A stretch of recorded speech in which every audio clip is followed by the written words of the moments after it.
Momento da pregação da palavra. Gostaria que você abrisse sua Bíblia em João, Evangelho segundo João, no capítulo 18 hoje, iniciando o capítulo 18.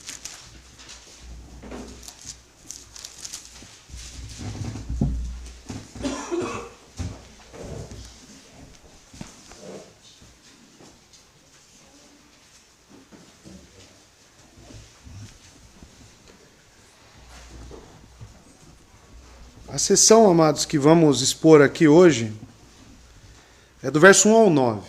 Tá? Seria até o 11, mas ficaria muito comprido aqui o sermão. Né? Então até o 9 e depois nós damos continuidade. Tá? Capítulo 18, verso 1 ao 9, será a parte aqui exposta aos irmãos. Então, amados, farei a leitura aqui na versão King James. O irmão pode acompanhar em sua Bíblia. Verso 1 em diante, do capítulo 18, diz o seguinte, a palavra de Deus. Tendo Jesus dito essas palavras, saiu com seus discípulos para além do ribeiro de Cedron, onde havia um jardim, no qual ele entrou com seus discípulos. E também Judas, que o traía, conhecia aquele lugar, porque muitas vezes Jesus se reunia ali com seus discípulos. Verso 3. Tendo então Judas recebido um destacamento de homens e oficiais dos principais sacerdotes e fariseus, veio para ali com lanternas e tochas e armas. Verso 4. Jesus, portanto, sabendo todas as coisas que lhe aconteceria, saiu e disse-lhes, a quem buscai? Verso 5. Eles responderam-lhe, a Jesus de Nazaré. Disse-lhes Jesus, eu sou ele.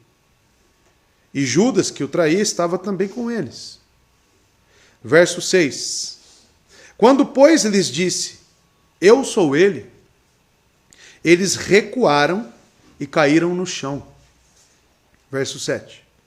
Então ele perguntou novamente, a quem buscais? E eles disseram, a Jesus de Nazaré. Jesus respondeu, já vos disse que eu sou ele. Se, portanto, me buscais, deixe este seguir seu caminho. Verso 9, e até aqui pregarei aos irmãos. Para se cumprir a palavra que ele tinha dito, dos que me deste, nenhum deles eu perdi. Até aqui. Vamos orar? Senhor nosso Deus, estamos perante a sua palavra, a qual foi lida, e agora será, Deus, exposta, explicada e aplicada em nossas vidas. Que isso seja feito com fidelidade ao texto, ao que o Senhor nos revela, e o agir da sua palavra seja vivo em nós. Que o Senhor aperfeiçoe os teus santos, fortaleça a fé deles, da sua igreja, e aos impenitentes, se for do seu agrado, segundo a sua vontade, que o Senhor lhes conceda a fé. Mas, Deus, estamos aqui para cultuá-lo através da sua palavra. Que o Senhor fale ao seu povo e nos ajude. Quanto a mim, o que prega, que o Senhor tenha grande misericórdia da minha vida. O miserável homem e pecador que sou. Que o Senhor me ajude e me conceda a graça, para com clareza expor isso aos meus irmãos. É o que eu te peço, Pai de amor, no nome santo de Jesus Cristo. Amém. Amados, estamos diante do texto onde vai narrar para cada um de nós os momentos finais da vida terrena de Cristo. Neste texto, amados, veremos a prisão de Jesus. A traição de Judas realmente aqui efetuada. E é um texto que nos revela muito bem destacado aqui por João, o poder e a soberania e o controle sobre todas as circunstâncias. O foco e o detalhe do texto é nos caminhar sobre o propósito redentivo, pois a prisão de Cristo faz parte do propósito redentivo do Pai. Está dentro dos decretos de Deus que Cristo fosse preso, que fosse açoitado, que fosse morto naquele madeiro. Então, amados, devemos aqui desmistificar muitas coisas. Porque existem muitas falsas visões quanto ao ministério terreno de Cristo. Muitos enxergam esta prisão e os açoites em Cristo como um mero fruto do acaso. Um homem bom que sofreu indignamente. Meu pai mesmo me diz, muitas das vezes, coitado daquele Jesus. Porque ele enxerga apenas como um homem que não tinha culpa e que foi açoitado, e aquilo como uma consequência, apenas de um movimento de homens maus. Outros falam que Jesus foi mexer com as pessoas erradas. Tudo isso são visões distorcidas da palavra de Deus, e fazem filmes, e as pessoas olham para aquele filme e apenas enxergam Jesus como um coitado. Não, aquilo é vitória. Jesus foi vitorioso em cada momento. E hoje não veremos algo diferente disso. João exalta aqui a soberania divina. Exalta o poder de Cristo. O controle absoluto sobre os fatos. Então, amados, primeira coisa que devemos ter em mente diante do texto, e iniciando, percorreremos esse capítulo inteiro, é o controle absoluto de Cristo e a sua voluntariedade em se entregar. Cristo não foi fruto do acaso. Ele concluiu a sua obra com objetivo e voluntariamente. Ele quis se entregar. Ele desejou se entregar. Ele enfrentou a morte com desejo pela morte. E devemos entender isto. É a prova de que sua morte está, então, amados, nos planos do próprio Pai. E no dia de Pentecoste, Pedro cita isso. Em Atos capítulo 2, verso 23, temos o relato de Lucas. Pedro diz que Jesus, a este que vos foi entregue pelo determinado conselho e presciência de Deus. Então tudo que veremos aqui neste capítulo 18 é conforme o determinado conselho e presciência de Deus, decretos. Vontade soberana. Cristo não é coitado. Cristo é rei. Cristo passou por isso voluntariamente.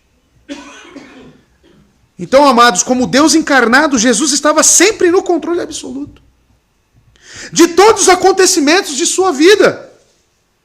E esse controle prorrogado até mesmo para as circunstâncias de sua morte. Longe de ser um acidente. A morte sacrificial de Jesus foi a principal razão para a qual ele veio a este mundo. A vinda de Jesus a este mundo, ela começa aqui a ter o seu desfecho e o seu propósito escancarado para toda a humanidade. E qual o contexto em que isso está, irmãos, que eu devo sempre trazer o contexto para os irmãos? Ele estava na ceia, ele estava no cenáculo com seus discípulos.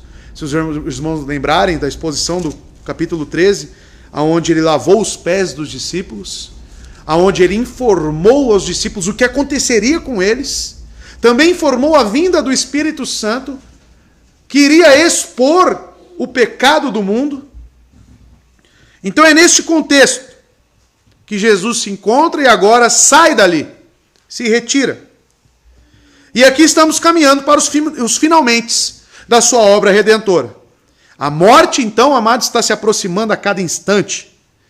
E veremos a traição e a prisão de Cristo. João, em seu relato de traição e prisão de Cristo, apresenta algumas principais características que ressaltam a majestade e a glória de Cristo. A sua suprema coragem, a coragem que ele teve de enfrentar isso, o poder que ele tem, o amor e a sua plena obediência ao plano do Pai. Então, com esses propósitos em vista, percorreremos aqui na exposição do texto de João. E assim Deus falará com cada um de nós. O verso 1 agora, utilizando a João Ferreira de Almeida, diz as seguintes palavras, irmãos. Tendo Jesus dito isto, saiu com seus discípulos para o outro lado do ribeiro de Cedron, onde havia um jardim, e com eles ali entrou. Então, tendo dito isto, né, Jesus, o texto diz, então o que João está trazendo aqui para nós? Que seu tempo final de ensino com os 11 discípulos estava encerrado. Que as palavras de ensino, que a sua oração do capítulo 17, o que ele tinha que informar para os seus discípulos, o ministério privado se encerrou. Agora, amados, tendo dito essas palavras, como João informa, então, amados, o que se compreende das palavras de Cristo nessa primeira sessão? Capítulo 13 ao capítulo 17. Tudo isso está dentro do mesmo cenário, né, no cenáculo, naquele contexto de ceia, a última ceia do Senhor. E muitos fatos aqui, João ele dá um salto, né? Porque tem muitos fatos não narrados por João que acontecem nesse intervalo. Mas uma análise nos evangelhos sinóticos pode nos ajudar a esclarecer isso. Principalmente neste meio da prisão entre a ida de Cristo, né, no Getsêmani, a oração a qual Lucas fala que ele goteja sangue, soa sangue. João ele pula isso, mas dentro do propósito que ele tem em apresentar a sua carta. Então você pode fazer uma leitura paralela com os outros evangelhos. O texto prossegue. Saiu com seus discípulos para o outro lado do ribeiro de Cedron. Então Jesus, ao terminar a sua oração, com o seu pequeno grupo dos 11, deixaram aquela casa e, caminhando direção a leste, eles saíram da cidade e cruzaram o ribeiro, chamado Ribeiro de Inverno, também, aqui denominado por João, Cedron. O Vale do Cedron, amados, é localizado entre o muro oriental de Jerusalém, local onde está Jesus com seus discípulos, e o tão conhecido Monte das Oliveiras. Olivas, da onde se faz azeite. Então, amados, durante a estação quente, o que acontecia? O canal neste vale do Cedron, ele era seco. E somente no inverno, e mesmo assim só depois de uma chuva forte, é que aparece algo parecido como um ribeiro. Né? Por isso que João fala, o ribeiro vem de um rio, né, de um vale que contém este rio, um ribeiro. Daí chamado literalmente uma correnteza de inverno. Esse é o nome dado para o ribeiro de Cedron. Cedron, amado, significa escuro, turvo. Então é um local, por ser um vale, né, certamente é um local escuro, um local turvo, local de neblina, provavelmente pela manhã. E temos aqui um palco de muitos acontecimentos no Antigo Testamento. Este ribeiro de Cedron, ele foi palco de inúmeros acontecimentos. Você que é um bom leitor da Bíblia, conhecedor das Escrituras, sabe que o piedoso rei Asa, o rei de Judá, ele queimou a imagem abominável que sua mãe perversa fizera neste vale. Sobre ordens de outro rei piedoso, Josias, nessas proximidades aqui que João cita, foram queimados utensílios idólatras. Você encontra isso em 2 Reis, capítulo 23, verso 4. A mando do rei Ezequias também, os levitas levaram para esse vale as coisas imundas, que tinham sido deixadas no templo, pela administração anterior. Você encontra isso em 2 Crônicas, capítulo 29, verso 16. Esse era o vale conhecido como o Vale dos Cadáveres e da Cinza, por Jeremias 31, 40. Mas o acontecimento mais preeminente que ocorreu foi aqui, a passagem, amados, onde Davi, ele sofre a perseguição rebelde do seu filho Absalão. E você pode ver isso, constatar em 2 Samuel 15, verso 23. No ribeiro de Cedron. Eu pincei apenas um texto, né, para que os irmãos entendam que isso aqui possivelmente traz alguns significados para nós. 2 Crônicas 30, 14, veja o que relata. Eles retiraram os altares que haviam em Jerusalém e se desfizeram de todos os altares de incenso, atirando-os, olha lá, no vale de Cedron. Então, alguns teólogos, comentaristas bíblicos irão dizer que esse local é um local de humilhação e renúncia. É justamente este local de humilhação e renúncia que Cristo escolhe para ser o palco da sua prisão. É justamente aqui que ele é preso. O texto prossegue, dizendo que ali, João diz, onde havia um jardim, e com eles ali entrou. Amados, justamente a leste desse ribeiro, havia um jardim que em outro lugar é chamado de Jardim do Getsêmani. O que significa Getsêmani? Prensa de óleo. Então ele fica no sopé do Monte das Oliveiras. E é justamente nesse vale do Cedron. O registro de agonia que Jesus sofreu nesse jardim é encontrado nos outros evangelhos. E como eu disse aos irmãos, cabe a leitura paralela. Então, amados, João, ele presume que os leitores não têm a necessidade dessas informações adicionais, então ele não cita. E enquanto João estava escrevendo isso, ele relembrou vividamente o que aconteceu naquela noite. Ele, Pedro, Tiago, certamente eles viram mais do que alguns dos outros discípulos viram. Porque no Getsêmani, Jesus levou 3 com ele para mais próximo. Justamente Pedro, Tiago e João. E ele não cita. Aqui você percebe que João, no seu objetivo de apresentar Cristo como divino, ele não tem por intenção, então, narrar isto. Alguns teólogos também irão dizer que os evangelhos de Marcos, por exemplo, Mateus, já circulavam na época, quando ele escreveu este evangelho. Então já tinham essa informação. Então ele também pode ter optado por esse viés para não argumentar e narrar este fato. Marcos 14, verso 32 a 35, nós vemos a oração angustiante de Jesus neste jardim, momentos antes da sua prisão. E vale a leitura aqui para nós. Então foram para um lugar chamado Getsêmani. E Jesus disse aos seus discípulos, sentem-se aqui enquanto vou orar. Levou consigo Pedro, Tiago e João, o autor do evangelho, e começou a ficar aflito e angustiado. E lhes disse, a minha alma está profundamente triste, numa tristeza mortal. Fiquem aqui e vigiem.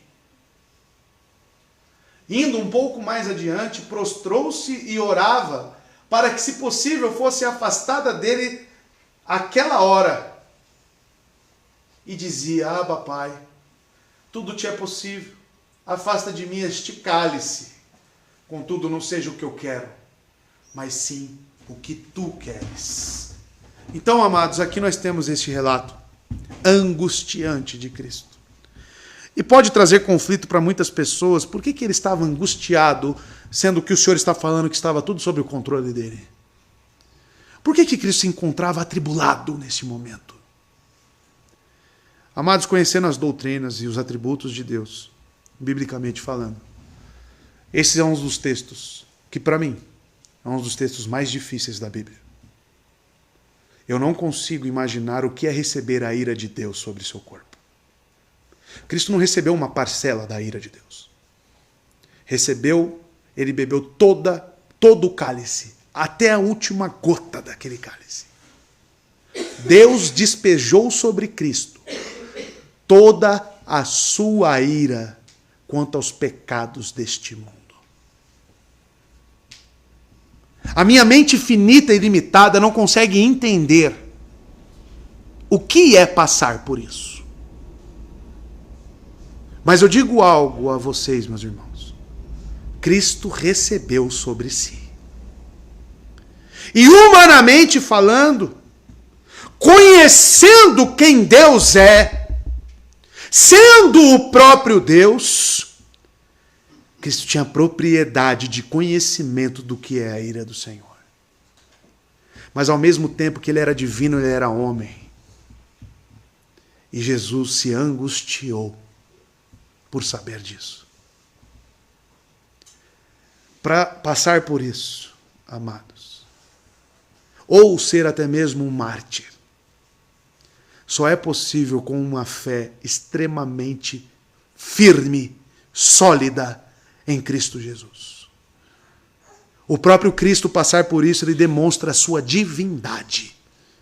Nenhum homem é capaz de receber a ira de Deus por completo. E nesse jardim é o lugar aonde ele se angustiou. Mas aonde estamos no texto? Jesus já se encontra indo para lá, entrando neste jardim, e este texto de Marcos nos complementa. Verso 2.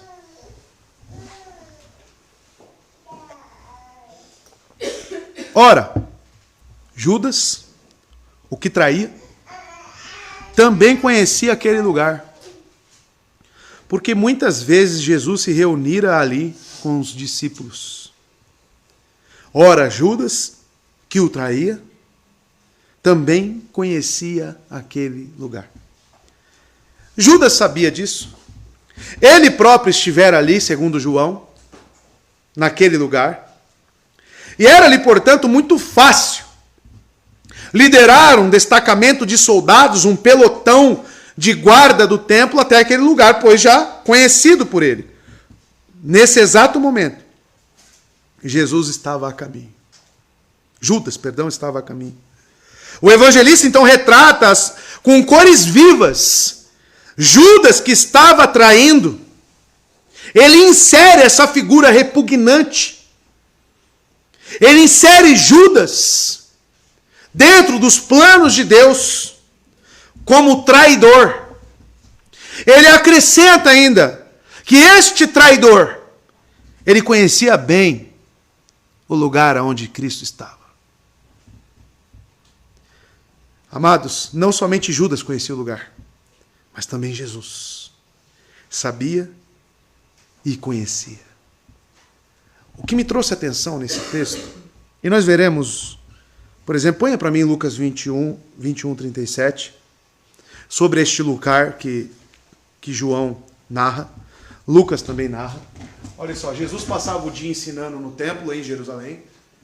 Ao entardecer ele saía para passar a noite, olha lá, no monte chamado das Oliveiras, no ribeiro do Cedron.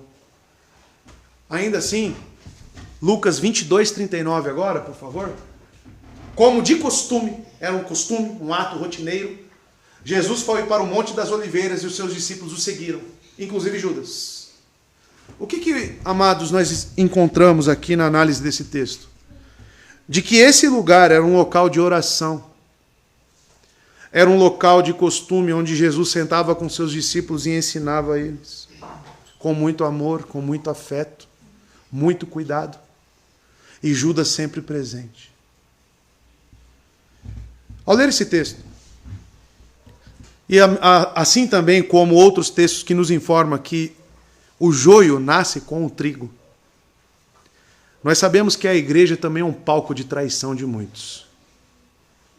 A igreja é a casa de oração de Deus. A igreja é o local onde nós nos reunimos para adorar a Deus, para celebrar o nosso Salvador. Mas quantos Judas se reúnem dentro da igreja, sem sentimentos, sem nenhum afeto por Cristo, e prontos para traí-lo, renunciá-lo, abandoná-lo. Judas, percebe? João também conhecia aquele lugar. Judas conhecia aquele lugar. E ele faz questão de colocar Judas o que traía. As maiores traições acontecem dentro do meio religioso. As maiores perseguições não vêm de fora, irmãos. Vêm de dentro. Cristo, ele foi crucificado devido a um sistema religioso e mau. E Judas estava inserido nisto.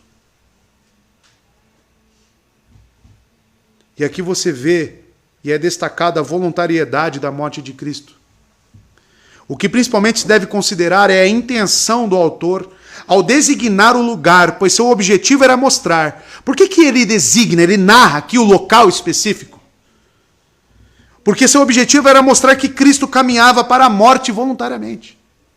Cristo escolhe um lugar de conhecimento comum de Judas. Cristo está aqui com as peças na mão e ele está encaixando uma peça na outra. Ele poderia se esconder na casa de alguém, de algum discípulo, onde Judas talvez tivesse dificuldade de encontrá-lo. Sim. Mas ele escolhe um local conhecido do traidor. Conhecido. Ele foi para um lugar conhecido de Judas. E por que ele agiu assim? Senão para apresentar-se intencionalmente ao traidor e aos inimigos. João em seguida menciona também que ele foi ao encontro deles. Veremos isso na continuação do texto. Ele enfrentou a morte, não por constrangimento, mas por voluntariedade. Para ser um sacrifício voluntário, pois sem obediência e expiação não teria sido granjeada. Amados, Cristo soberanamente escolhe o lugar designado para que a traição ocorra, para que a prisão ocorra. Ele quer que isso aconteça. Por outro lado, que observaremos também no texto, nós vemos a habilidade perniciosa, maldosa dos ímpios, de utilizar o que é santo para executar planos maus. Eu digo a alguns irmãos que a capacidade do coração humano para a maldade não tem limites. Não tem limites. E aqui está uma prova. Porque os momentos, eu pergunto aos irmãos, os momentos que Judas tinha com Jesus, neste jardim de oração, comunhão, eram momentos desagradáveis? Será que Cristo, ele ofereceu algo desagradável aos seus discípulos? Eu me imagino o privilégio que era ter esses momentos com Cristo. É o que nós ansiamos para a eternidade. Judas, movidos pelos seus próprios sentimentos egoístas, ele abandona qualquer lembrança boa de todos esses momentos, de todas as orações, para agir também voluntariamente, mas seguido pela sua pecaminosidade. As pessoas escolhem a igreja para ser o palco das suas maldades. E talvez você seja essa pessoa. Será que você não está na igreja para ter os seus sentimentos, o seu egoísmo saciado? Será que você não está na igreja para que as suas vontades sejam atendidas? Nós não estamos aqui para sermos atendidos. Nós estamos aqui para reverenciar, glorificar o sagrado nome do Deus Santo. Em nome de Cristo que nos une. Judas era o contrário. Isso é um feitio, amados, que você e eu temos capacidade. Que o nosso coração pecaminoso tem capacidade de usar as coisas santas para profaná-las e sujá-las. Este local, amados, o Jardim do Getsêmani, é visitado até hoje em Israel. Não se sabe ao certo qual é o lugar, mas eles têm lá um local, mais ou menos pré-definido, onde eles vão até o Jardim do Getsêmani.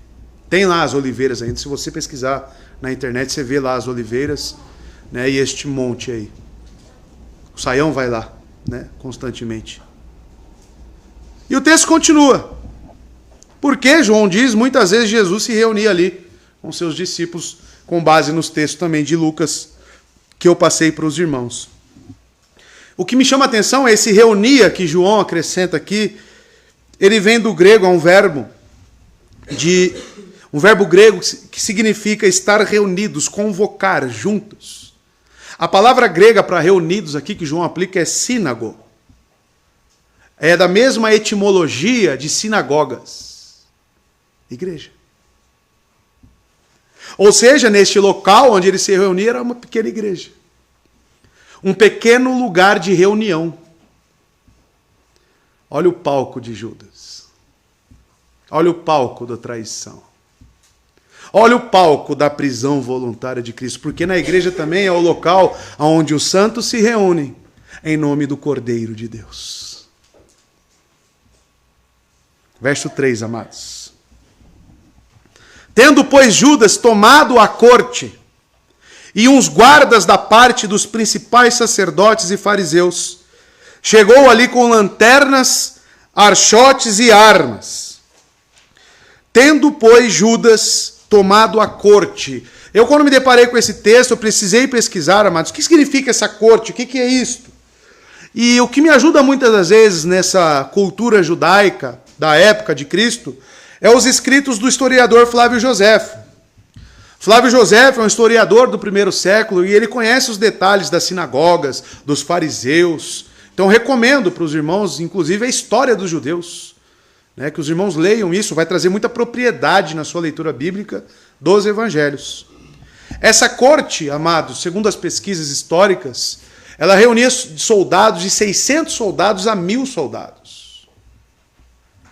E esse número ele era grande por quê? Porque estava num contexto aqui de festa da Páscoa. Era a semana pascual, a semana da paixão de Cristo. Então todos os judeus vinham para um determinado local. E os governantes romanos eles tinham medo de acontecer uma rebelião entre o povo. Imagina aquela massa de pessoas reunidas em um local só. Então eles duplicavam a segurança. Então esse é o contexto do que Judas reuniu aqui. Ele tomou uma corte. Tudo isso a pedido do Sinédrio. Um destacamento tinha sido convocado. A fortaleza, amados, estava situada na esquina noroeste da área do templo. E nesse castelo o governo romano mantinha esses soldados fortemente armados. E vemos, amados, que o sistema aqui entre religião e governo está totalmente em conluio para executar seus planos. Nós vemos isso em Mateus 27. Esse conluio entre governo e religião.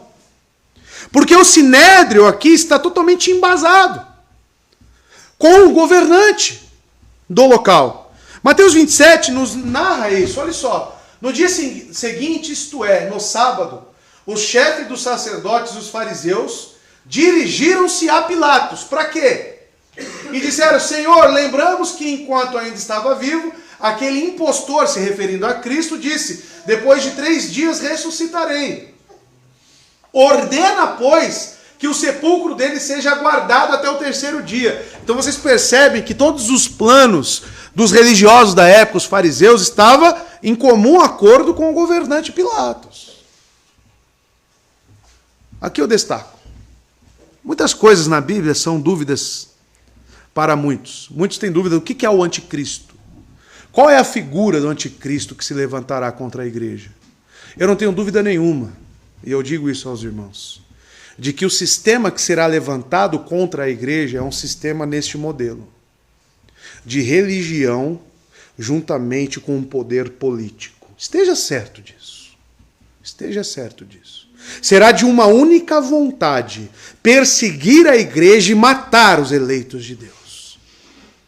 Quando isso acontecer, esteja certo de que o tempo está próximo da volta de Cristo. Porque é o mesmo sistema que aprisionou e matou Cristo. É o mesmo sistema. Judas estava envolvido nisso. E Judas fazia parte. Cristo nos fala que os próprios pais entregarão os filhos. Cristo nos fala que será um contra o outro. As traições ocorrerão dentro da igreja. Os informantes para falar, estão cultuando lá. Virá daqui de dentro. Os odiosos, os que odeiam a Cristo, virá aqui de dentro, irmãos. sairá correndo para informar os governantes, para nos matar. É justamente o que está acontecendo aqui. Judas reuniu então, tomada a corte e alguns guardas da parte dos principais sacerdotes e fariseus. Além de soldados, entre 600 a 1.000 soldados, havia os guardas do templo, enviados pelo Sinédrio, que contava entre seus membros com muitos dos principais sacerdotes e fariseus. Como os principais sacerdotes eram em sua maioria saduceus, e os fariseus são mencionados separadamente, havia também membros do Sinédrio nessa multidão atrás de Cristo. Porque, amado, você já viu 1.000 pessoas reunidas? É bastante gente. 1.000 pessoas reunidas é muita gente. Mateus 27, 62 e 66, Lucas 22, 52, fala sobre a composição dos perseguidores. Para que o irmão entenda quem é que está indo atrás de Cristo aqui. Então Jesus disse aos chefes dos sacerdotes, aos oficiais da guarda do templo e aos líderes religiosos que tinham vindo procurá-lo. Olha quanta gente está envolvida. Não só os soldados romanos, mas os da guarda dos sacerdotes, os próprios fariseus, estão todos reunidos. Estou chefiando alguma rebelião para que vocês tenham vindo com espadas e varas? Isso segundo o relato de Lucas. E eles chegaram ali, amados, com lanternas, achotes e armas. O que é isso? Os soldados e os guardas do templo estavam completamente armados. Estavam equipados com tochas, lanternas, porretes. Quanto a estas últimas, pense, amados. Estes homens que usavam tochas, na festa, amados, dos tabernáculos, um dos dias na festa dos tabernáculos era justamente iluminar o templo com tochas, simbolizando que eles passaram no deserto, onde Deus os acompanhava à noite com uma coluna de fogo. Amados, aqui eles estão utilizando as mesmas tochas para açoitar e perseguir a Cristo. João menciona armas. Ele provavelmente se refere a espadas que eram portadas pelos soldados, bem como os porretes nas mãos dos guardas. 1.000 homens, ao mínimo, juntos, fortemente armados. E uma coisa que me deve soar, e você deve perguntar ao texto, tudo isso para perseguir um homem. Uma coisa que você deve pensar é o que permeava na consciência desses homens. Por que tanta gente? Por causa de um. Isso é um insulto que está acontecendo. Um insulto cruel. Tochas, lanternas. Veja, para buscar a luz do mundo. As pessoas utilizando tochas, lanternas, para buscar a luz deste mundo. Espadas e porretes, sabe para quê? Para subjugar o príncipe da paz. Os irmãos conseguem mensurar o tamanho desta afronta que está acontecendo aqui? Tratava-se de um insulto cruel. Isso provava quão completamente sua missão tinha sido mal interpretada. Para o homem de dores, a simples visão deste bando de desordeiros, que consideravam a sua presa indescritível em sofrimento, amados, como uma ameaça. Isso, amados, é uma agonia. Ele se sentiu amargamente insultado por este ato. Como é que eu destaco pelos próprios textos bíblicos, os evangelhos sinópticos? Mateus 26, 55, isso foi um insulto para Cristo. Perceba, olha só, amados. Naquela hora Jesus disse à multidão, estou eu chefiando alguma rebelião? Porque não é possível. Para que vocês venham prender-me com espadas e varas. Todos os dias eu estive ensinando no templo, eu estava lá. E vocês não me prenderam. Isso foi um insulto para Cristo. Ainda assim, em Lucas 22:53, olha só. Todos os dias eu estive com vocês no templo, e vocês não levantaram a mão contra mim. Mas esta é a hora de vocês. Aqui começa o controle, veja o controle, destacando a soberania de Cristo. Mas está a hora de vocês, quando as trevas reinam. Este é o momento listado lá em Gênesis, a sentença de Deus para a serpente, de que ela feriria o calcanhar desta semente. Aqui, eles soberanamente, com a vontade de Deus, eles atingem a Cristo. Mas não deixa de ser um insulto cruel. Pensando sobre esse texto, amados, eu refleti muito sobre a minha vida. Quantas vezes nós também não levantamos nossas armas contra Cristo? Quantas vezes nós não estamos em paz com determinadas circunstâncias e queremos nos levantar contra Cristo?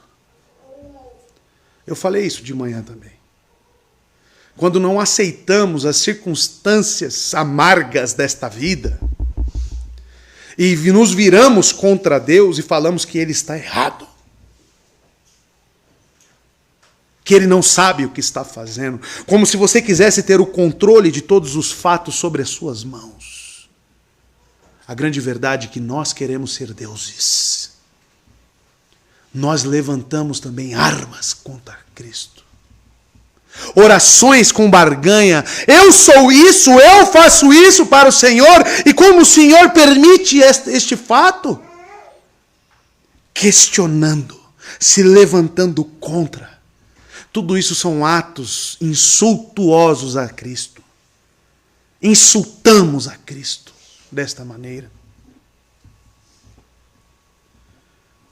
E Judas, com todos os seus comparsas, com toda a sua guarda, estavam prontos para insultá-lo, açoitá-lo, irmãos. Verso 4.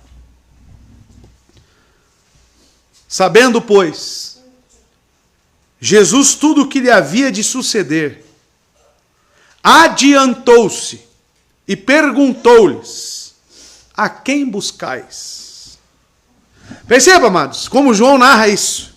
Sabendo, pois, Jesus tudo o que lhes havia de suceder, o evangelista declara com mais franqueza que Cristo estava plenamente pronto para marchar rumo à morte. Nada se ocultava da mente de Cristo. Era um plano de Deus totalmente claro para ele. E para esse conhecimento de Jesus, amados, a agonia do Getsêmani, a oração que o cálice que lhe foi pedido para afastá-lo, tudo isso era passado agora.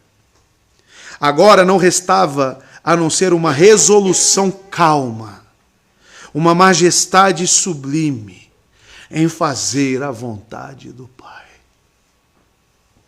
Uma coisa que nos habilita a passar por momentos amargos é justamente estar prontos, confiadamente para realizar a vontade do Pai. Você está pronto para passar por momentos difíceis desta forma?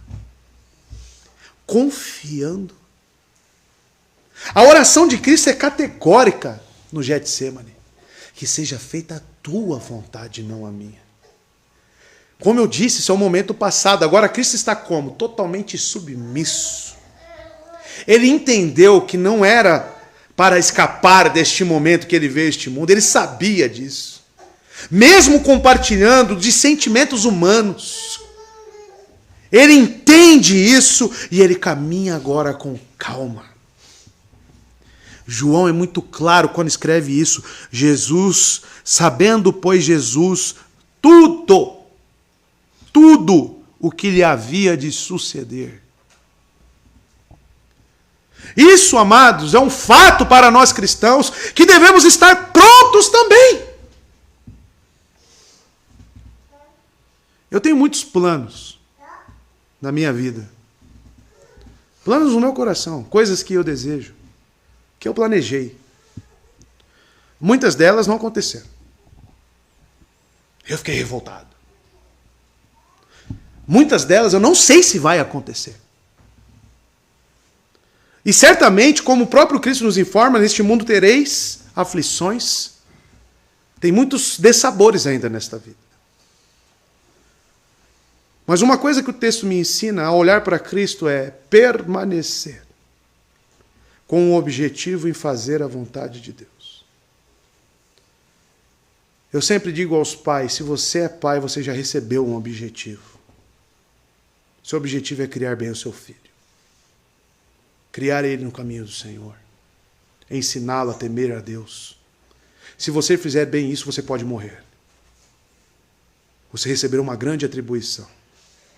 Fazer a vontade de Deus, você deve analisar à luz das Escrituras o que Deus lhe atribuiu para fazer e fazer aquilo. Independentemente do que esteja acontecendo ao nosso redor. Independentemente dos nossos sentimentos atribulados. Porque eles existem. Jesus ficou angustiado. E nós? E nós? Quando os dias maus vêm. Mas o que nos traz a calma? O que nos traz esse caminhar sabendo? É olhar para Cristo. Olhar para a sua vontade, pela sua obra que foi feita no nosso lugar. E assim caminharemos. Um dia de cada vez. Com os dessabores desta vida, mas caminhando. Sabendo, pois, Jesus tudo o que lhe havia de suceder. O que acrescenta o texto, e é importante, essa palavrinha é muito importante, adiantou-se na João Ferreira de Almeida. Talvez a sua versão esteja saiu para fora, foi até eles. A palavra grega é erkomai, é serchomai, e significa sair, ir para fora. Expressa aqui, é um verbo particípio aoristo, que expressa uma ação simples de Cristo. Então, o que João está narrando? Ele entrou no jardim com seus discípulos, Judas está vindo com a corte e com os soldados, e ele está no jardim. E Cristo, sabendo de todas as coisas que estão sucedendo em todo momento, divindade pura, ele sabendo de tudo, o que ele faz? Ele vai até os seus perseguidores. Com certeza, se fosse eu, você saia correndo aqui. Saia correndo. 1000 pessoas fortemente armadas. Cristo, e na introdução eu falei, uma majestosa coragem. Ele vai perante seus perseguidores. Ele se apresenta a eles. Jesus não estava fugindo. Primeira coisa que destacamos, Jesus não estava fugindo. Ele saiu. Amados, alguns dizem que ele saiu pelo portão do jardim, saiu de uma gruta, saiu de uma casa, mas isso não importa. Amados, o que devemos destacar é que ele saiu em relativa escuridão, ele foi para a luz, para o lugar aberto, onde as tochas iluminavam, pois era noite. Ele foi para as claras, avançando para a frente, ele ficou de frente a frente com o grupo da morte. Eu citei várias vezes aqui também, você certamente já leu os livros dos mártires. E vários relatos são colocados para nós desses homens que enfrentaram a morte com um sorriso e pregando o Evangelho. Esses homens, pela fé em Cristo Jesus, eles se apresentaram também à morte.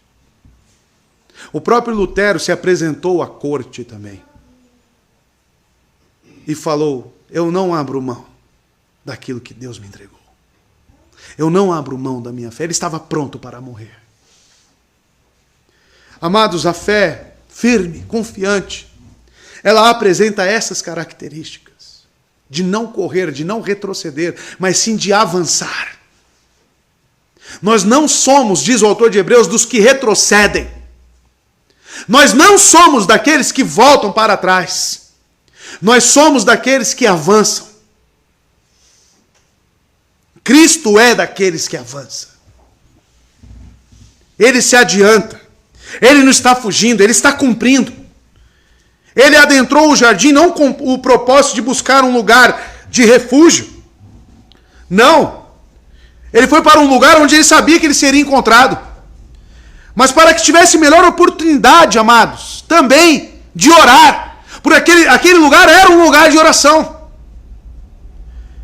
O fato de haver orado 3 vezes para ser poupado da morte, amados, não é inconsistente com essa obediência voluntária. Pois era necessário que enfrentasse dificuldades humanas, a fim de poder ser vitorioso. O mais sublime de tudo isso é que ele faz isso sendo homem. O texto, os evangelhos apresentam tanta dificuldade, a agonia que ele está sentindo, e ao mesmo tempo a coragem divina. A sua vontade de fazer a vontade o que o Pai determinou. Havendo subjugado o terror da morte, ele avança rumo a ela. De que forma? Livremente, espontaneamente. E nós, amados, temos pensado em retroceder por tão pouco. Temos pensado em desistir por tão pouco. Ah, estou fraco, desanimado. Por quê? Por quê? O que te desanima? Olhe para Cristo. Em meio a tudo isso acontece algo muito nojento. Para ser bem específico nos meus sentimentos. Judas, neste encontro, realizou o ato que tem feito as gerações posteriores recuarem horrorizadas à mera menção de seu nome. O tão chamado beijo de Judas. Mateus 26, 49 fala sobre esse sinal pré-combinado, porque aquele que Judas beijasse seria o alvo. Mesquinho, diabólico. O ato mais infame que se já cometeu na face da terra. Judas escolheu a mais sagrada das noites, a Páscoa, o lugar mais sagrado, o santuário de devoções do Mestre, o símbolo mais sagrado, um beijo, pois na Bíblia existe o ósculo santo. Ele escolheu as coisas santas, definitivamente santas. E ao mesmo tempo absurdamente ridículo da parte de Judas. Como se Jesus não se deixasse ser identificado. Mateus 26, 49, olha só o beijo infame. Dirigindo-se imediatamente a Jesus, Judas disse: salve, mestre. Foi até Cristo. Salve, mestre. O abraçou e o beijou. Foi algo próximo. Judas utilizou da sua proximidade com Cristo para atraí-lo. As pessoas, amados, usam da proximidade com Cristo para atraí-lo. Usam da sua palavra para atraí-lo. Usam da comunhão da igreja para atraí-lo. Do que vale uma vida assim, amado? Do que vale uma vida de engano? Do que vale uma vida de hipocrisia? Do que vale uma vida de total repulsa? Isso é nojento. A única coisa que eu peço para os membros dessa igreja é que vocês sejam sinceros para com Cristo, com os seus sentimentos para com Ele, e isso para o seu próprio bem. Mas não seja um enganador, não seja um mentiroso, não seja um hipócrita. Você realmente o ama? Você realmente crê nele? A sua vida está voltada para Ele em obediência, em disposição. Cristo reina sobre a sua vida. É só isso que eu peço aos membros desta igreja. Sejam sinceros. Não seja asqueroso. Não seja nojento. Não seja podre. De usar as coisas santas de Cristo para atraí-lo.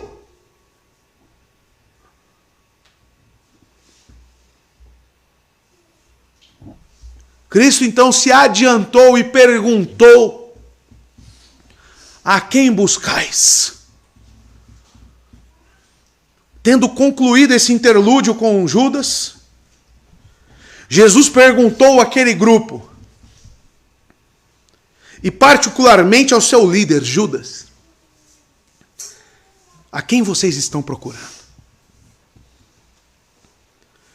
Se Cristo sabia que ele tinha que ser entregue, se isso estava nos planos do Pai, por que ele pergunta? Não era simplesmente já vinha assim, ó, vai me amar, sou eu. Perceba que ao lançar uma pergunta, ele tem alguma intenção. Ele pergunta: a quem buscais? Ele estava de pé, à vista de todos. O sinal de Judas já foi dado. Judas o beijou, já identificou quem é. Estava dando sua alma em resgate por muitos aqui. O Senhor dos ventos, das ondas, tinha também um pleno controle sobre a situação. E veja por que ele pergunta, amados. No próximo verso, verso 5, responderam a Jesus, o Nazareno. Eles perguntam. Disse-lhes Jesus: sou eu. E Judas, que o traía, também estava com eles. A resposta foi dada por vários. Não apenas pelo comandante. O verbo aqui está no plural. Responderam-lhe. Então houve ali um coro. As pessoas sabiam muito bem o que estavam fazendo ali. E provavelmente foi dada na linguagem precisa da ordem oficial que a companhia recebera das autoridades. Existia aqui uma ordem direta dos oficiais, deste governo, do conluio entre os religiosos da época e o governo. Prendam, busquem Jesus, o Nazareno. Cristo, ao perguntar, queria saber claramente qual era a intenção daqueles homens. É como se ele dissesse: o que vocês pretendem? O que as motivações, os desejos de vocês estão os trazendo aqui? O que vocês querem aqui? E eles respondem. Viemos buscar, respondendo, né? A Jesus, o Nazareno. Jesus responde: sou eu. Sou eu. Todos os beijos dados por Judas tinham sido desnecessários. Não foi o beijo de Judas que o identificou, e sim a sua própria voluntariedade de se apresentar, se adiantar perante aqueles homens e dizer: eu estou aqui, sou eu. Amados, Jesus se dá a conhecer. E devemos reconhecer sua soberana vontade em se apresentar, pois poderia ter saído do meio deles normalmente, como se ninguém o percebesse ali. Cristo fez isso, sabiam? Lucas, capítulo 4, verso 29 e 30. Uma multidão também querendo açoitá-lo, e ele sai no meio daquelas pessoas e ninguém o percebe. Olha só, Lucas 4, 29. É Lucas 4, 29 e 30. Tá? Tá aí. Levantaram-se, expulsaram-no da cidade e o levaram até o topo da colina sobre a qual fora construída a cidade, a fim de atirá-lo precipício abaixo. Mas Jesus passou entre eles e retirou-se. Passou no meio deles e retirou-se. Poderia ter feito isso aqui? Jesus vai para a morte voluntariamente. Ele se entrega, o Deus de todas as coisas, o Criador do universo, o Deus Santo, Santo, Santo, aonde os anjos querubins reverenciam a Ele. Ele, na forma humana, humilhante, se apresenta e se entrega. E Judas, que o traía, também estava com eles. Vocês percebem que mais uma vez João, no verso 5, fala de Judas? Tendo concluído então esse interlúdio com Judas, Jesus perguntou isso. E verso 5, amados, agora. Judas, que o traía, também estava com ele. Este detalhe, aparentemente insignificante, salienta mais uma vez Jesus sobre o domínio absoluto das circunstâncias. João quer deixar claro que Judas foi apenas um daqueles que experimentaram que estava prestes a acontecer. Aí eu entro no verso 6. Quando Jesus lhes disse, sou eu, recuaram e caíram por terra. John MacArthur vai comentar esse texto, dizendo que Cristo fez uma declaração aqui, quando ele diz, eu sou ou sou eu, dependendo da versão. Ele faz uma demonstração, uma apresentação de rei poderoso. É a mesma apresentação que Deus faz a Moisés em Êxodo 3,14. Eu sou.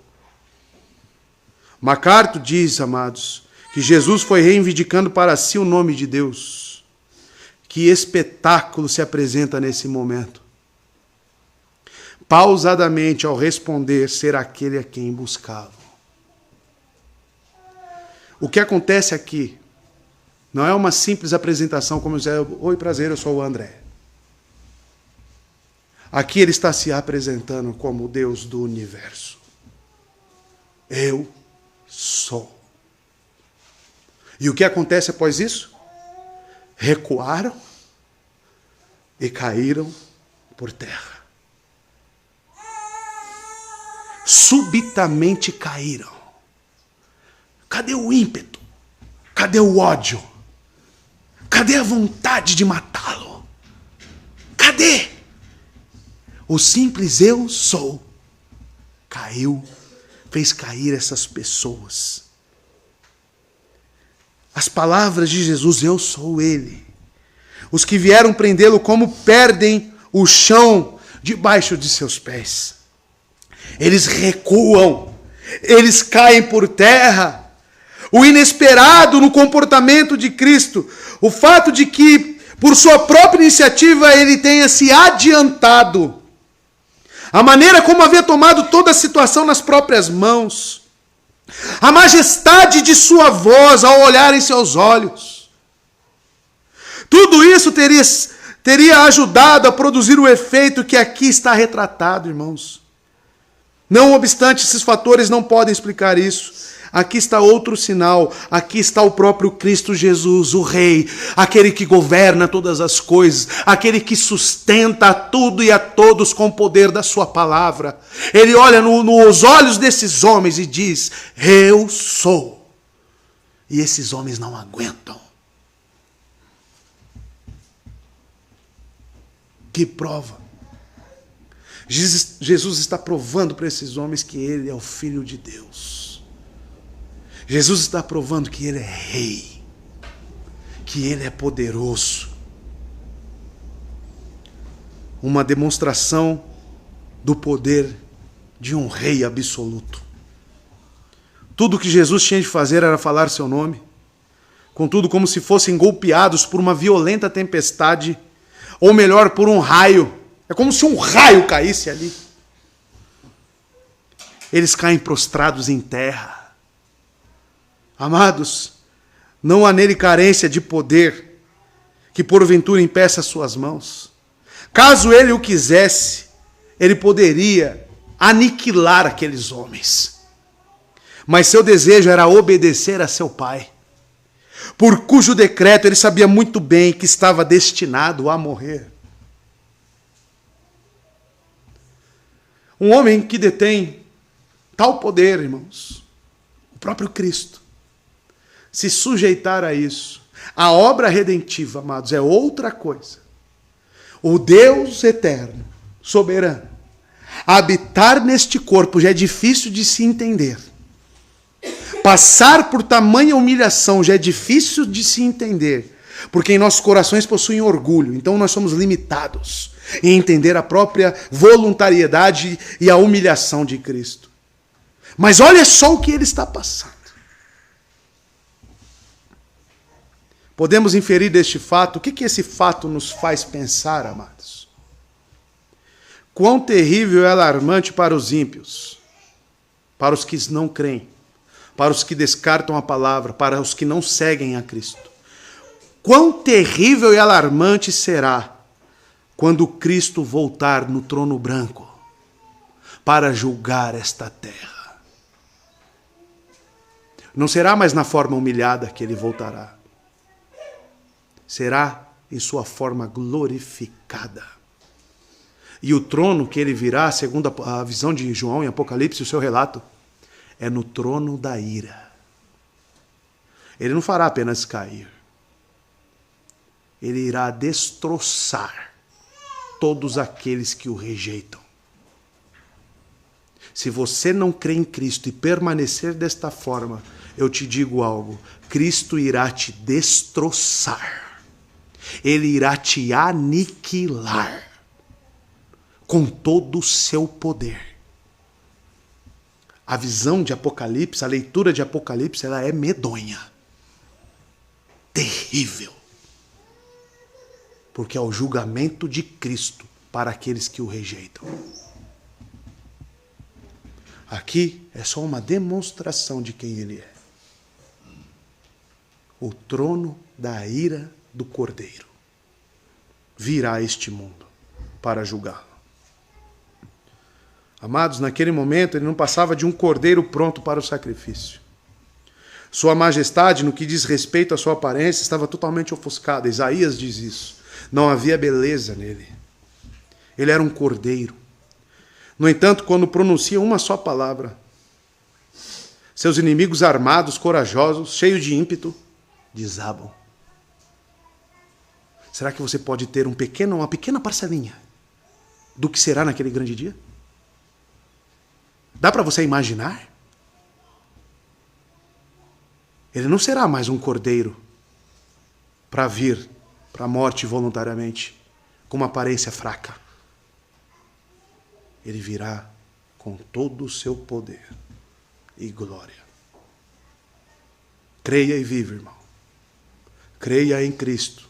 Arrependa-se dos seus pecados. Se sujeite à sua palavra e viva. Pois ele virá. Assim como foi anunciado aos antigos que o Messias viria e veio, ele voltará. Ele voltará. Verso 7. Tornou-lhes então a perguntar: a quem buscais? E responderam: a Jesus o Nazareno. Tornou a perguntar. Ele interroga esses guerreiros aturdidos, esses homens caídos no chão. Esses homens talvez estivessem meio atordoados. Mas percebam no texto que eles permanecem com o mesmo sentimento. De matar, de prender, açoitar. Esses homens, diante de tamanha demonstração de poder, ainda assim permanecem com as mesmas intenções. A pergunta repetida se segue depois da demonstração de poder.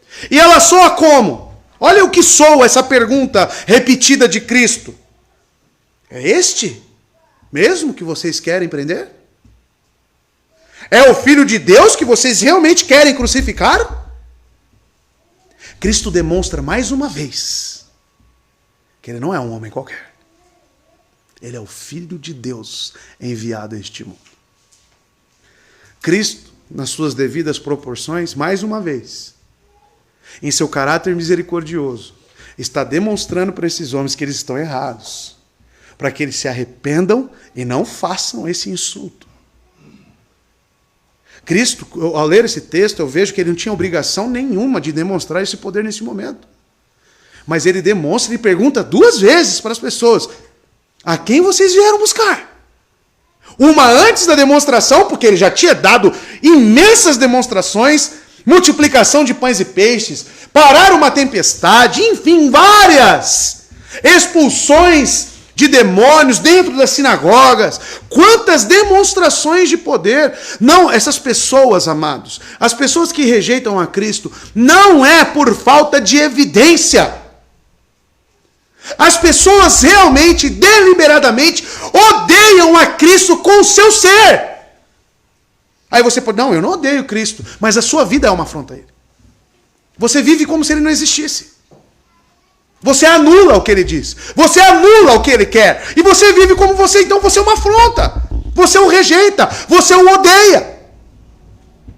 Sabe qual que é a maior demonstração de ódio? Sabe qual é? Não é pegar uma arma e apontar. É você fingir que aquela pessoa não existe.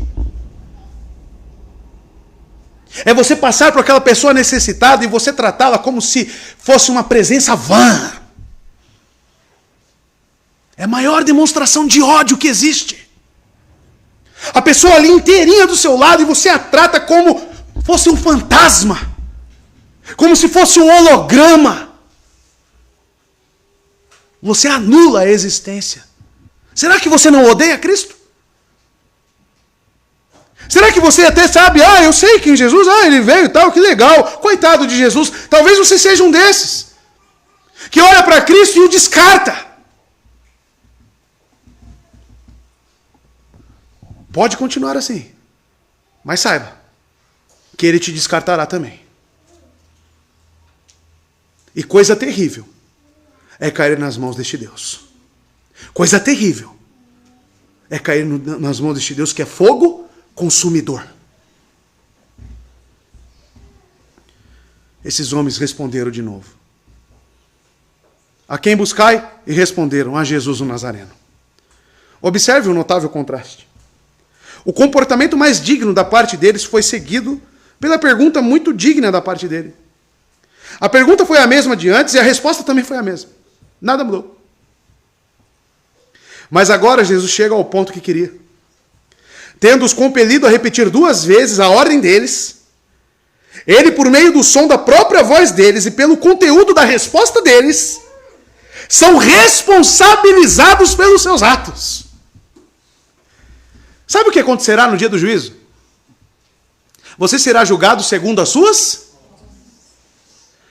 próprias palavras, as suas próprias condutas. Cristo, isso aqui é um pré-anúncio do que Ele fará.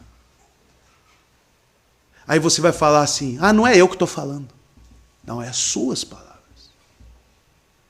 Cristo, ao fazer 2 vezes a mesma pergunta e obter as mesmas 2 respostas, ao mesmo tempo, Ele está colocando a responsabilidade sobre esses homens.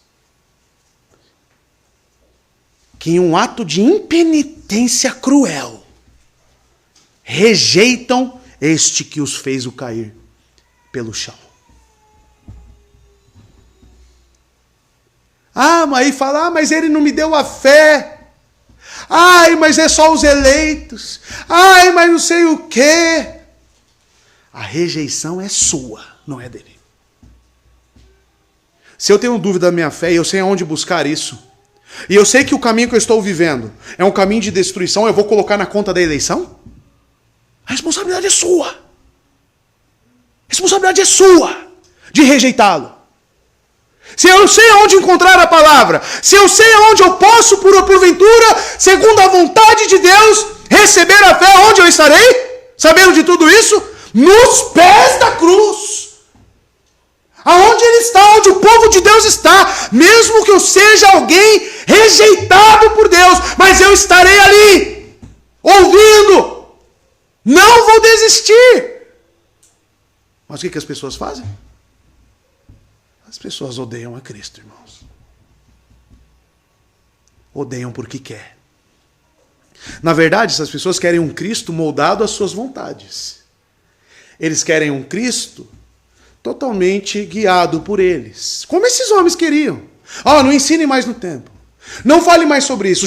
Pedro passou por isso em Jerusalém. Vocês não podem mais falar sobre esse Jesus. Eles queriam colocar mordaças nesses homens. Guiá-los como fantoches. Talvez você seja essa pessoa. Você quer um Cristo amoldado ao que você quer. Mas Ele é soberano. Você é criatura. Eu sou criatura e Ele é Deus. Ele é Criador. E nós devemos a Ele total submissão. Total sujeição. Verso 8. Replicou-lhes Jesus. Já vos disse que sou eu.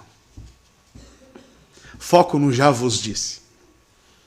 Eu já vos disse que sou eu.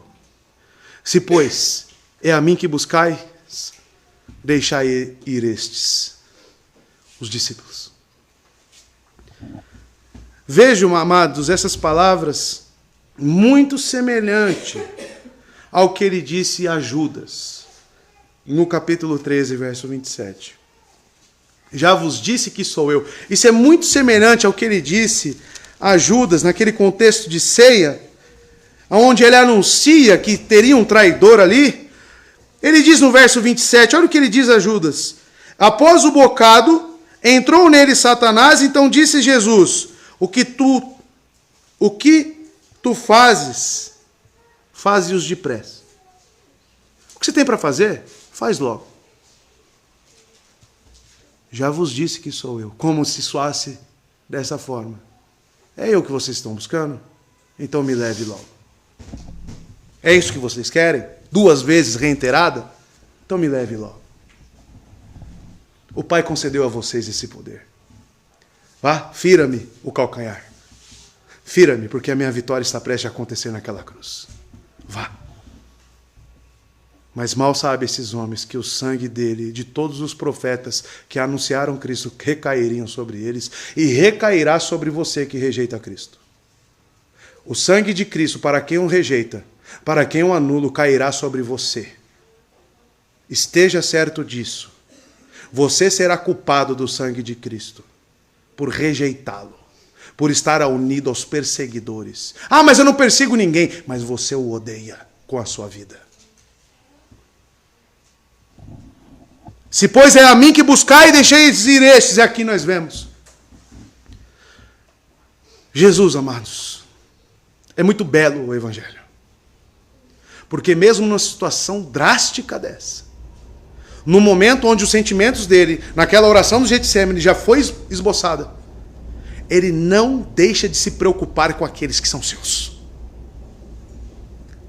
Se, pois, é a mim que buscais, veja, ele livrando os discípulos, os que são fraquinhos ainda na fé, que estão começando a sua caminhada cristã, e talvez não pudesse suportar a prisão e os açoites que ele passaria, certamente não conseguiriam. Ele os livra. Ele os livra. Ao fazer seus perseguidores afirmarem 2 vezes suas intenções nele, que era de prender Jesus o Nazareno, então ele declara muito bem esse objetivo, ao mesmo tempo de responsabilizá-los, ele pretende livrar os seus. O Senhor faz esses homens reconhecer que as ordens recebidas estavam sobre ele, e não para os discípulos. Sua exigência de que eles deixem os 11 só foi apoiado pelo poder incrível que ele tinha acabado de exibir. Porque Jesus protegeu os seus discípulos da prisão, amados. Porque ele é o bom pastor e ele protege as suas ovelhas. Ele não é como o mercenário que fugiu quando viu o lobo se aproximando. É o que ele disse em João capítulo 10, e olha essas palavras se cumprindo, amados. João capítulo 10, verso 12 e 13. Do 11 a 13, eu sou o bom pastor. O bom pastor dá a sua vida pelas ovelhas. Mas o que é mercenário e não pastor, de quem não são as ovelhas, vê o lobo vindo e deixa as ovelhas e foge, e o lobo as apanha e dispersa as ovelhas. O mercenário, ele foge, porque ele é mercenário e não cuida das ovelhas. Isso é um texto que eu confesso aos irmãos, que todas as vezes que eu penso em desistir, eu olho para esse texto e logo eu sou apontado como mercenário se eu retroceder. O pastor, ele não foge, ele encara, ele avança, a exemplo do seu mestre. Jesus não é mercenário. Ele protege, ele se entrega e poupa os seus. Verso 9 e último. Tudo isso para quê? Olha só. para que se cumprisse a palavra que dissera: dos que me tens dado, nenhum deles perdi. Cristo é o maior exemplo para mim de pastoreio, irmãos. Para que eu tenha êxito no ministério pastoral, irmãos, eu preciso olhar para Cristo todos os dias. E o meu objetivo é que nenhum daqueles que Deus tem me dado se percam. Sejam preservados. Mesmo que através de duras penas. Tudo isso, amados, ele fez para que se cumprisse a palavra que dissera. Observe também aqui a mesma fórmula, para que a palavra que ele tinha dito se cumprisse, que é empregada em relação à declaração de Cristo. Em outros pontos, principalmente no Antigo Testamento, é muito utilizado isso, amados. A inferência legítima é certamente esta: que João olhava para as palavras de Cristo, os seus ditos, como sendo em seu caráter infalível, ao mesmo nível dos ditos dos profetas do Antigo Testamento, que se cumpriram. João encarava tudo o que Cristo disse como verdade infalível. Isso comprova que ele realmente era um verdadeiro discípulo. Essas palavras já haviam sido ditas. Aonde? Eu li para os irmãos João 10, mas veja o capítulo 6, verso 39, ao qual ele disse essas palavras no mesmo conteúdo. 6,39, ele diz: e esta é a vontade do Pai que me enviou, que nenhum de todos aqueles que me deu se perca, mas que o ressuscite no último dia. Ele também disse isso no capítulo 10, verso 28, irmãos. Esse eu não li para os irmãos. Ele disse no verso 28 do capítulo 10: e dou-lhes a vida eterna, e nunca hão de perecer, e nenhum homem os arrancará da minha mão. Sabe o que é confortante nisto? Que mesmo que você tenha uma fé fraca, Cristo ele não vai permitir certas coisas lhe virem nesta vida, justamente para preservar a sua fé.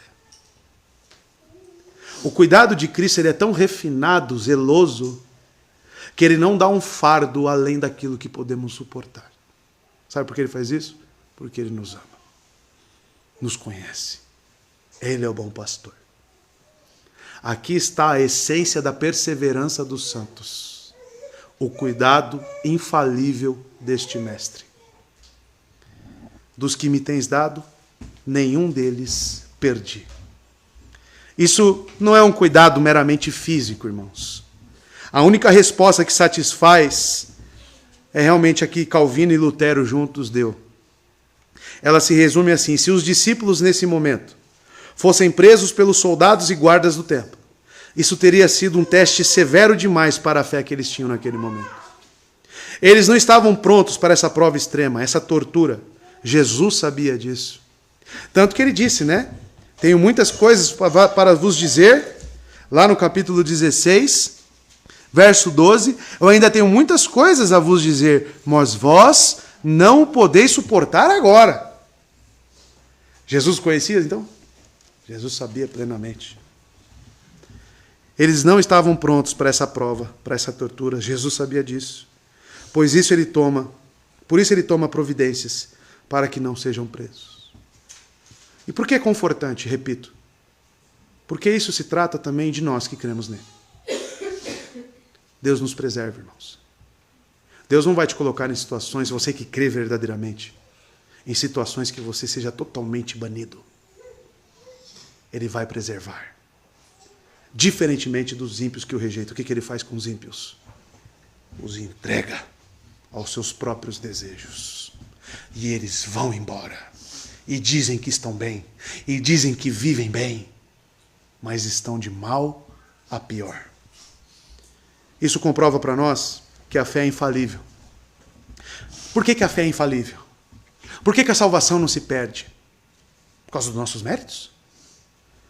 Porque o bom pastor é infalível. Amados, assim como a salvação e a fé são infalíveis, precisamente porque nosso Senhor nos mantém seguros. Ele nunca permite que qualquer coisa nos sobrevenha, que seria mais do que a nossa fé poderia suportar. Como os discípulos, todos os crentes são fracos e vulneráveis, para além da proteção do Senhor. Como expressa o hino de Martinho Lutero, que cantamos aqui constantemente. Castelo forte é o nosso Deus. O que um castelo forte oferece? Um bom abrigo. Um local seguro. Como cantamos no Salmo 115, ele é o nosso escudo. Ele, amados, é o Senhor forte nas batalhas. Ele é o bom pastor.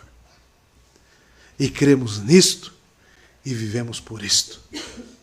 Que Cristo seja exaltado, irmãos, em nossas vidas. Amém? Deus nos abençoe, irmãos.